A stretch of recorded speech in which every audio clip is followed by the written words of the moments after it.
This clip is brought to you by SaveWithConrad.com.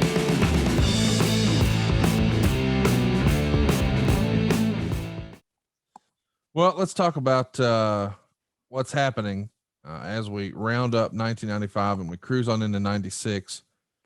This is from the Observer. Razor Ramon is complaining long and loud about his program with Goldust. The baby faces in the clique hate the gimmick and unfortunately have taken it out on Dustin Rhodes, the person, rather than accepting him as someone saddled with a bad gimmick, just trying to do his job. Granted, the angle is really lame. Ramon is trying to get the program switched to working with Hunter Hearst Helmsley.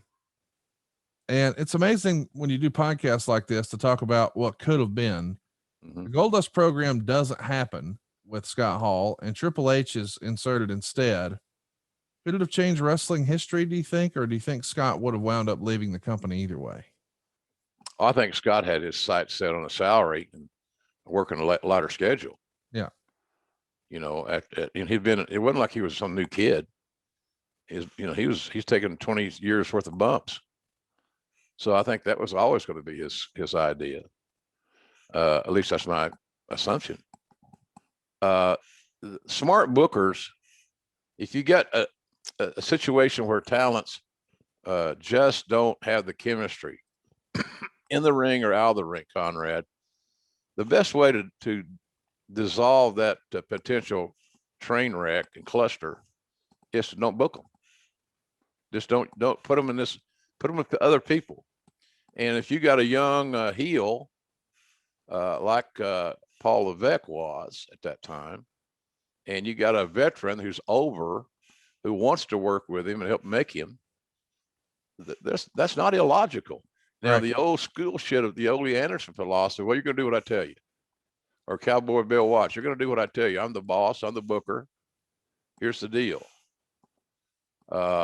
So I understood it.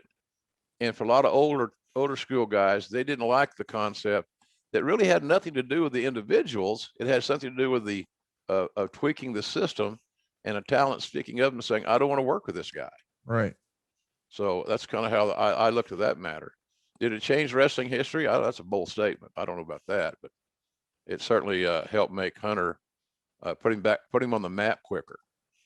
And I think the matches that Razor wanted to have at that stage of his career were more conducive to working with a pretty straight looking heel, straight presentation. I don't mean straight as in sexual. I know what you mean.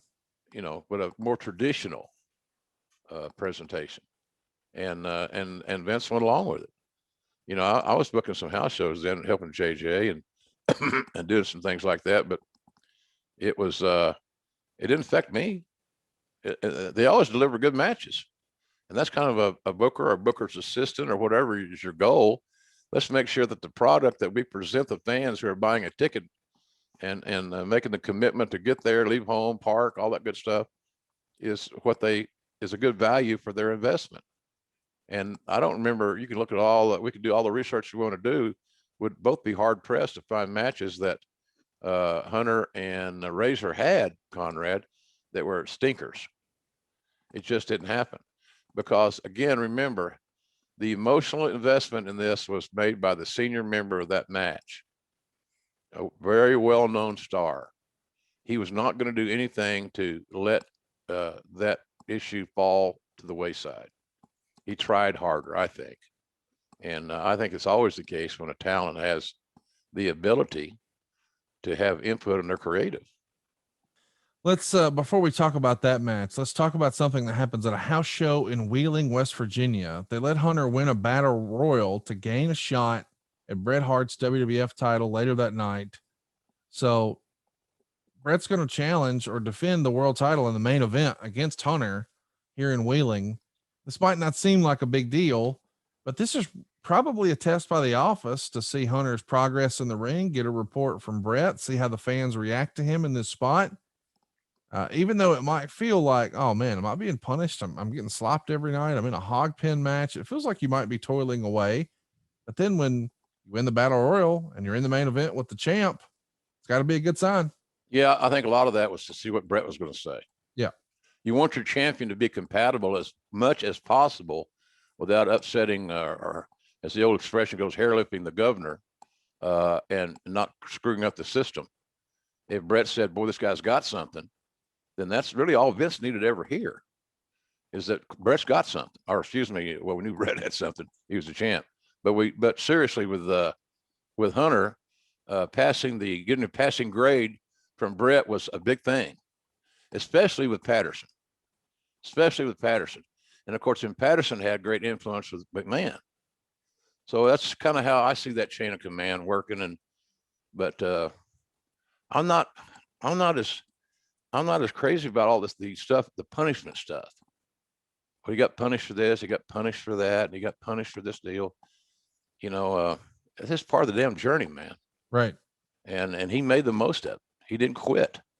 He didn't fold his tent and go home. He didn't pull his horns in where he couldn't have great matches. So for if anything that wrestling fans should understand and respect and remember is that he did go through a lot, but he went through it. He stayed where he needed to stay. So I got a lot of respect for Hunter in that regard for sure. Hey, it's Conrad Thompson. Thanks for checking out the podcast here on YouTube. Be sure to hit the subscribe button and the notifications bell so you get a notice anytime we upload some new content. And go save yourself some money right now. If you're in a 30-year loan or you have credit card debt, it's not a matter of if I can save you money. It's a matter of how much. Find out right now for free at SaveWithConrad.com.